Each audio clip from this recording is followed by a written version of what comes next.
Bonjour, je viens vous rejoindre dans votre confinement, mes chers élèves, pour vous parler de l'île des esclaves de Marivaux. Donc, pourquoi est-ce que nous étudions cette pièce? Vous vous posez sûrement la question. Vous savez qu'en début de séquence ou en début de cours, je vous explique toujours pourquoi on fait les choses. Il y a toujours une bonne raison.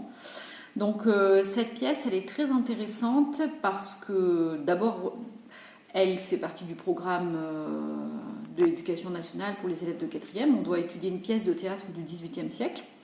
Et pourquoi elle est bien pratique? Parce qu'elle est courte. C'est une petite pièce qui ne fait qu'un acte, comme vous l'avez vu. Et puis, elle n'est pas très difficile à comprendre. Et elle est aussi très intéressante par rapport à l'histoire de France. Donc, je vous fais un petit rappel de cours sur le XVIIIe siècle. Le XVIIIe siècle, c'est le siècle des Lumières. Vous savez comment se termine le XVIIIe siècle? Il se termine en 1789 par la Révolution française. Qu'est-ce qui a amené cette Révolution française? Ce n'est pas seulement, bien sûr, le pouvoir des bourgeois qui ont conspiré pour faire tomber les nobles, par exemple. Ce n'est pas seulement le peuple qui est monté à Versailles réclamer du pain à Marie-Antoinette, toutes ces images d'Épinal qu'on a, qui ne sont pas fausses mais qui sont incomplètes. Cette révolution, elle a pu réussir parce que des célébrités intellectuelles se sont mobilisées pour transformer les mentalités.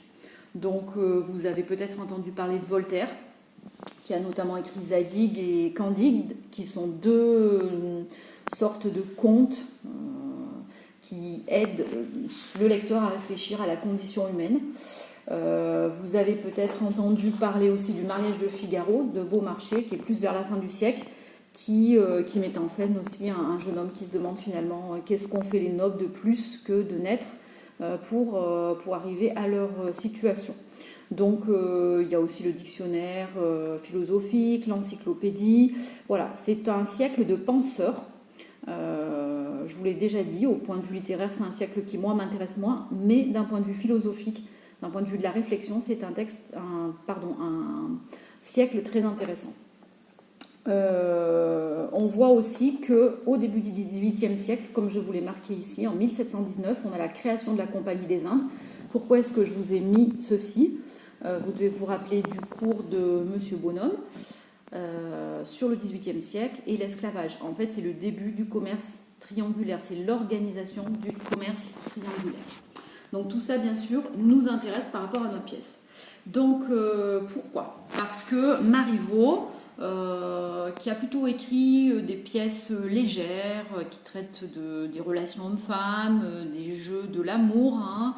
On parle du marivaudage, c'est lui, donc bien sûr, c'est à partir de son nom qu'a été créé ce mot. C'est toutes les finesses de la conversation, de la séduction entre les hommes et les femmes. Mais il ne s'intéressait pas qu'à ça, bien sûr, et il a eu envie d'écrire cette pièce pour parler de la condition de ceux qui doivent obéir à un maître. Voilà. Donc voilà pourquoi cette pièce est très intéressante. Ça n'est pas qu'une pièce littéraire, c'est une pièce aussi philosophique, presque politique, on pourrait dire. Alors le sujet de la pièce, je pense que vous l'avez compris si vous avez regardé la pièce sur YouTube comme je vous l'avais conseillé, si vous l'avez lu également, bien sûr.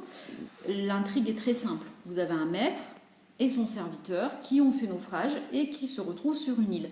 Mais cette île est bien particulière. Vous l'avez compris, sur cette île, tout est inversé. Les maîtres deviennent des serviteurs, des esclaves, et les serviteurs, les esclaves, deviennent des maîtres. On échange les rôles, les noms, les costumes, pour que chacun puisse comprendre la position, la condition de l'autre.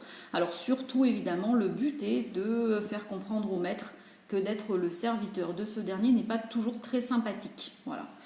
Donc vous avez Iphicrate qui est le maître, Arlequin qui est le valet, et Iphicrate va devoir se corriger de ses mauvais penchants en tant que maître. Vous avez un éducateur qui s'appelle Trivelin, en fait, qui est là aussi pour remettre les choses en place, pour donner des conseils et pour voir si le traitement a fait effet à la fin de la pièce. Vous avez en miroir un couple de femmes, Euphrosine et Cléanthis. Euphrosine, c'est l'équivalent d'Iphicrate, et Cléanthis, c'est l'équivalent d'Arlequin. Donc là, c'est pareil, On va voir que Frosine va devoir faire un peu son mea culpa, reconnaître tout ce qu'elle a fait de mal, etc. Et donc, à la fin de la pièce, les maîtres vont faire amende honorable et demander pardon à leurs serviteurs d'avoir été aussi vilains avec eux. Donc, ils sont tous pardonnés et peuvent repartir chez eux. Donc, on voit bien qu'à travers cette pièce, Marivaux fait d'une pierre deux coups, puisqu'il il a intitulé sa pièce quand même l'île des esclaves.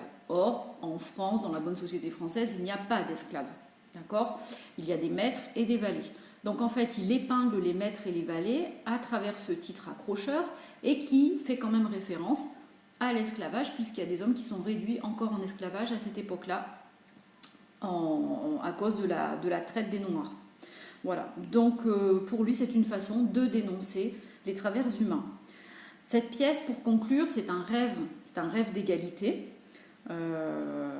Parce que Marivaux, même s'il est novateur, personne n'avait jamais osé traiter ce thème dans une pièce de théâtre, il n'est pas parfaitement audacieux, puisqu'à la fin de la pièce, on a un retour à la norme. Les maîtres redeviennent des maîtres, les serviteurs redeviennent des serviteurs, chacun reprend sa place. On s'est amusé, mais ça n'était qu'un jeu. Donc chacun reprend son rôle. Les spectateurs nobles sont rassurés, Marivaux ne prêche pas un renversement total de la société. Mais nous espérons tous, et Marivaux certainement, que ces mêmes spectateurs auront réfléchi à ce qu'ils font subir parfois à leurs serviteurs, à leurs valets. Voilà, je vous laisse sur quelques mots sur la comédie. Donc c'est une comédie, cette pièce de théâtre. Vous savez qu'au XVIIe siècle, on a la tragédie et on a la comédie. Ce sont les deux grands genres théâtraux. Ça se poursuit au XVIIIe siècle. Donc c'est une comédie, ça veut dire que c'est une pièce qui est quand même légère, qui est drôle. Normalement, elle est censée faire rire grâce à différents procédés comiques. Vous les connaissez aussi normalement, donc on retravaillera dessus. Le comique de geste, le comique de mots, le comique de situation et le comique de caractère. Donc les spectateurs viennent pour se divertir, pour rire, mais comme chez Molière au XVIIe siècle, ils sont censés quand même apprendre quelque chose. Voilà, j'espère que vous aurez mieux compris la pièce. N'hésitez pas à me poser des questions par École Directe si vous en avez besoin. Je vous souhaite bon courage pour tout et à bientôt.